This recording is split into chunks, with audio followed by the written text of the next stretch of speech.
Na kushukuru sana Mheshimiwa Spika, kwa niaba ya wananchi wa jimbo la Sengerema naomba kuchangia mchango wangu katika bajeti hii ya nishati.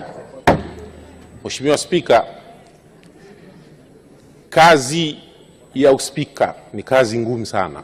Mimi nilikuwa sijui wakati huo sijawa mbunge, lakini nimeona kwamba una kazi ngumu kiasi gani. Cha kwanza ni kwamba kuhakikisha wabunge wako wote wana uwezo wa kufanya kazi katika maeneo gani katika hizo kamati. Mimi tu Mwenyezi Mungu alikuonyesha maono kwamba mpeleke Tabasamu katika kamati ya nishati na madini. Hongera sana kwa hilo. Mheshimiwa Spika, ni kwanza lazima nikusifie wewe mwenyewe binafsi kuona Tabasamu na fiti pale. Lakini ninachotaka kukwambia kitu kingine cha msingi sana kilichopo ni mwenyekiti wa kamati hii ni mzalendo wa kweli kweli. Yaani haya yote unaoona waziri anafanikiwa ni kutokana na kamati hii ikiwa na mwenyekiti na msaidizi wake naibu mwenyekiti, na sisi wajumbe kuwa wazalendo katika kamati hii. Tumezunguka katika kamati kuangalia hii miradi yote ya kimkakati, miradi ya umeme mikubwa iliyopo, na bado ndo tukaja na maono kuja kusaidia kwamba tuangalie katika vinasaba.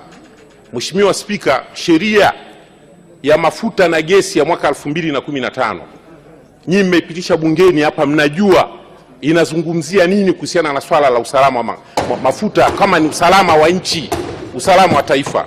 Lilikuwa ni kosa kubwa sana kuachiwa mtu binafsi aendeshe muhimili mkubwa kama huu kwa kuweka vinasaba.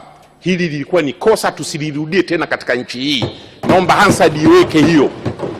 Na ukiona mtu anakuja kuzungumza hapa kwamba GFY, basi ujue kabisa halitakii mema taifa hili. Tunahitaji uzalendo wa kweli kutoka moyoni katika jambo hili. Kampuni ya wajanja wawili watatu wanaondoka na milioni 168 kwa siku kwa miaka 6. Poleni sana wa Tanzania katika jambo hili. Inaumiza sana. Raia yoyote wa Tanzania ambaye ana machungu kwa ajili ya uzalendo wa nchi hii, mkaje hapa mnakuja kuzungumza GFY, kwanza hatujui amelipa kodi kiasi gani, kwa sababu ameanza kufanya kazi hii mwaka 2015. Anachukua bilioni 5 kila mwezi, kwa mwaka ni bilioni 60, bajeti karibu ya wizara 3. Kosa kubwa sana katika nchi hii. Huyu mtu kachukua bilioni 60 mpaka 72 kwa miaka 6, karibu bilioni 450. Hatakiwi kumzungumza mtu huyu kweli. Tunakuja wabunge tunakuja kuzungumzia habari ya GFY sasa hivi, badala kuja kujipa pole kwa kazi hii. Vinasaba ni nini Mheshimiwa Spika? Vinasaba ni mafuta haya, petroli hii, diesel hii, mafuta hata. Kinachowekwa ni chemical tu kidogo. Wajanja fulani bei ya $1 anauza huyu Swisscap. Wamekuja wawili kama partner. Mmoja Swisscap anauza vinasaba, GFY anaweka vinasaba. Alafu Eura anakuja kukagua hivi vinasaba kwa miaka 6. Leo tunaleta mawazo ya kizalendo kwamba TBS anatosha kuja kufanya kazi hii, tuweze kupata pesa, kuokoa hizi pesa ambazo walikuwa wanachukua wajanja wawili watatu. Kuna watu wanataka kuja kusema GFY aendelee kuweka haya mafuta. Jamani, tunaitakia mema nchi hii. Mheshimiwa Spika, nachotaka kukwambia hapa, kinachobakia ni uzalendo wa waziri husika, uzalendo wa kwako wewe kama spika, uzalendo wa sisi kama kamati. Tukushauri vizuri juu ya jambo hili. Huyu mtu kwanza sijui katika hii bilioni 60 alilipa kodi, alilipa pei, hatujui ulipaji wake wa kodi. Tunamuomba waziri wa fedha kwanza afuatilie watu wake waende wakaangalie GFY alilipa kodi kiasi gani, na hili jambo lije lielezwe bunge. Haiwezekani huyu mtu tena aje arudi hapa, mkataba wake umeisha mwezi wa 9 akaongezewa kwa quotation. Kazi ya bilioni 60 inaweza kaongezwa kwa quotation, akaongezewa miezi 3. Mwezi wa 12 mkataba umeisha miezi 3 akaongezewa miezi 3. tarehe 28 mwezi wa pili kaongezewa miezi mitatu. Inaumiza sana katika roho. Leo tunasema aweke TBS, watu wanakuja kusema hapa sheria kwamba TBS hana sheria. Maana yake nini kuitwa TBS? Tunaomba tafsiri ya neno TBS ni nini. Hili ni shirika la viwango la taifa, viwango vya aina yoyote, iwe gesi, iwe mafuta, kila kitu, iwe dawa, ndio kazi ya TBS. Sheria gani ije iundwe tena kwa ajili ya TBS? Tunataka sheria gani ije iundwe kwa ajili ya TBS? Na TBS huyu, naomba Mheshimiwa Spika, kwa manufaa ya nchi niongezee dakika kidogo. Naomba, kwa sababu nakwenda mbele huko, kuna jambo kubwa na kuomba sana. Maana nasikia kengele inalia hii. Mheshimiwa Spika, hivi tunavyozungumza, huyu TBS sasa hivi akawezeshwa wafanyakazi, akawezeshwa miundombinu, akanunua hizi mashine zinauzwa Finland, zinauzwa Uturuki, mashine zinauzwa China, na hivi vinasaba ni vitu vinatengenezwa maabara, tukatengeneza wataalamu wetu wakaja wakafanya hii kazi kwa ajili ya uzalendo. Hili ni swala la usalama wa nchi, hatakiwi kuachiwa mtu. Kwanza hatujui huyu GFY hii vinasaba alivyokuwa anaviweka yeye katika hizi kampuni za mafuta katika nchi hii, depo 22 amewauzia kiasi gani ya kuwapa, kwa sababu alikuwa na haki, kwa mali ni ya kwake. Taarifa unapewa Mheshimiwa Shabibi. Nataka nimpe taarifa Mheshimiwa mzungumzaji kwamba hata kama TBS itafanya kwa bei kubwa, bado ile pesa itaingia kwenye taasisi ya serikali kuliko kufanya mtu binafsi. Nataka nimpe taarifa, kuliko kufanya mtu binafsi. Asante sana, sababu pesa itaingia kwake. Unaipokea taarifa hiyo Mheshimiwa Tabasamu? Kwa mikono 70.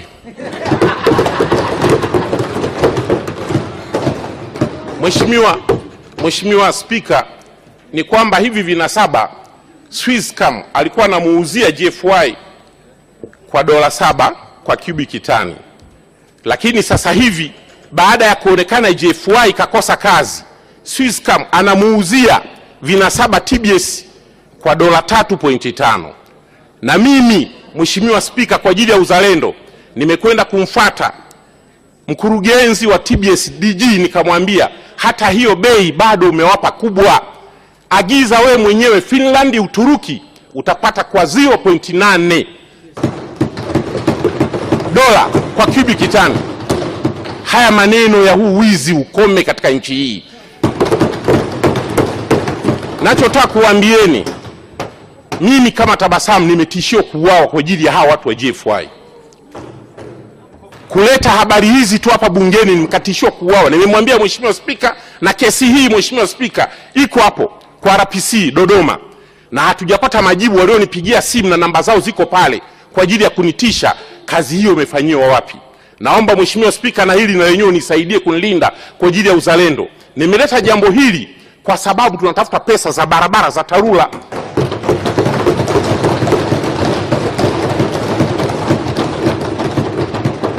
Mheshimiwa Spika, hivi ninavyozungumza na wewe, ukiondoa kodi iliyoko hapa kwenye mafuta, kwa mfano kwa mwezi huu, mambo haya ni madogo sana.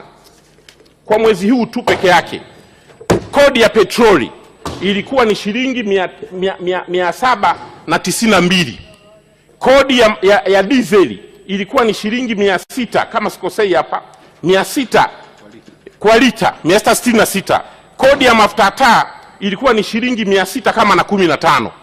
Lakini tozo, Mheshimiwa Spika, zilizoko hapa, nitakuprintia karatasi kesho nikuletee, vikampuni vidogo vidogo ambavyo viko kwenye idara zetu mpaka zimefika, pamoja na huyu GFY alivyokuwepo, tumefikisha shilingi 92 tozo peke yake.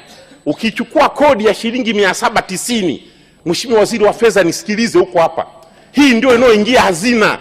Na katika hiyo shilingi 790 kuna kuna shilingi 100 kwa ajili ya petroli fee, hii kwa ajili ya utafiti wa petroli na mambo mengine. Pesa inayobakia 790 ndio kodi. 992, hii shilingi 92 hii inaenda tena kama tozo. Kwa sababu tunakuja kwenye bajeti kuu, nitakuja kukukaba huko. Hawa kwa nini wanaweka tozo tena, kodi nyingine? Hii tozo ikatwe kule ende TARURA. habari ya kutuambia kwamba TARURA imepewa bilioni 150, kwamba kila halmashauri imepewa milioni 500 ni kuja kutufunga mdomo ili tusiseme hili jambo. Haiwezekani wabunge katika jambo hili. Hii shilingi 92, chukueni kalkuleta zenu, shilingi 92 hizi ambazo zinapotea hapa, wanachukua huko zinakwenda kwenye tozo kutumika vibaya. Hizi zikipigiwa hesabu kwa siku, tunauza petroli peke yake lita milioni 5,600,000. Diesel tunauza lita milioni 6,200,000. Mafuta ya taa tunauza kama lita 100,000 kwa siku. Ukichukua hapa hizi shilingi 92, Mheshimiwa Spika, mabilioni ya shilingi kwa kila siku. Hizi zinatosha kwenda TARURA. Jamani, inakuwaje haya maneno? Leo mimi nakuja kutishia kuuawa kwa sababu nimeleta jambo hili, heri nife kwa ajili ya Tanzania, lakini Spika utanilinda. Taarifa Mheshimiwa Spika. Taarifa Mheshimiwa Spika. Mwenye taarifa endelea. Nipo huko Mheshimiwa. Endelea tu. Napenda kutoa taarifa Mheshimiwa Spika kwa mzungumzaji Mheshimiwa Tabasamu kwamba kwa ukubwa wa hoja ambayo anaizungumza inayohusu uzalendo wa nchi, ningemwomba Mheshimiwa Tabasamu nimpe taarifa kwamba ni vizuri waziri wa nishati atakapokuja wind up atoe commitment ya kumpa ulinzi kwa ajili ya usalama wake pia.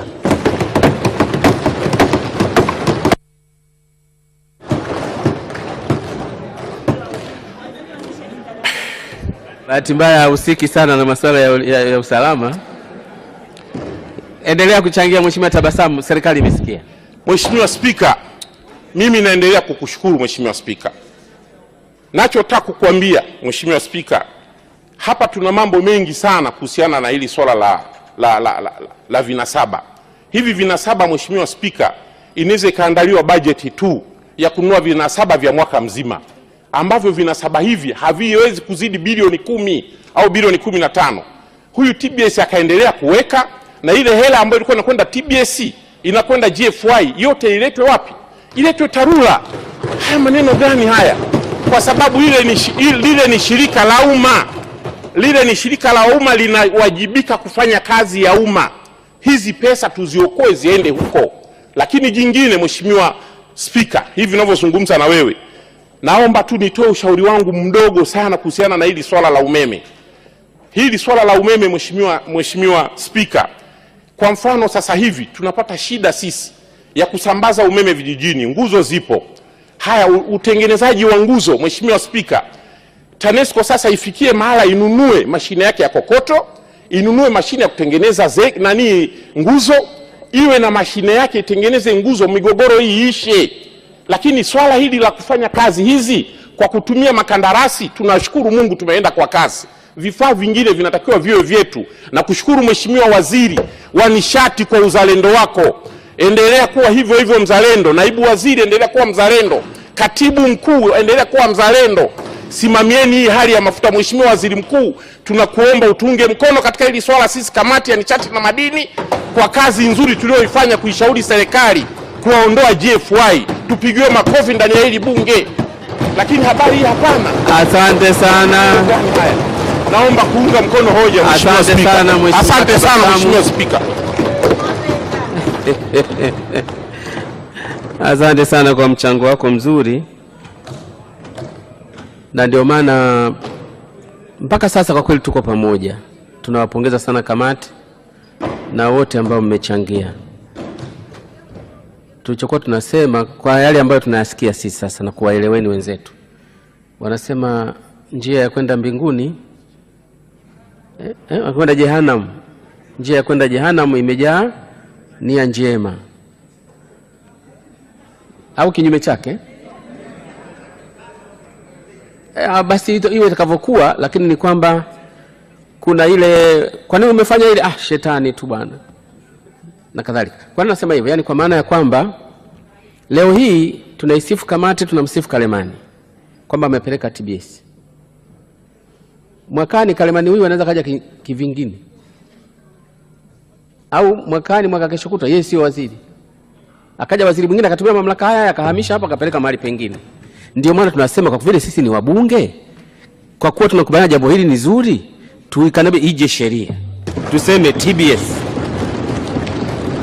Maana wengine hawaelewi maana ya neno. Ukishaweka sheria, awe Kalemani, awe Ndugai, awe nani, pale pale. Nafikiri tunaelewana kwa nini tunazungumza jambo hili. As long as serikali sasa inajiridhisha jambo hili ni zuri, tuwabane walete sheria. Tena haraka ikiwezekana. Maana bunge halina shida na limeshatoa commitment yake. Sasa shida huwa ni ile bureaucracy ya kawaida serikalini, mpaka nani. Sasa ile bureaucracy ya kawaida, hao GFI na wenzao wenye mahela mengi wanaweza wakaichelewesha serikali huko. Kwa kukaba mtu mmoja huko. Sasa hoja yetu ni kwamba sheria ije haraka, na si tuko leo tarehe ngapi? Tarehe 2, tuko mpaka tarehe 30. Hivi kwa nini tuondoke tarehe 30 sheria hiyo haijaja? Na yeye si miscellaneous amendment tu. Ili tukomeshe hii maneno hii iishe. Asante sana Mheshimiwa Tumaini Bright.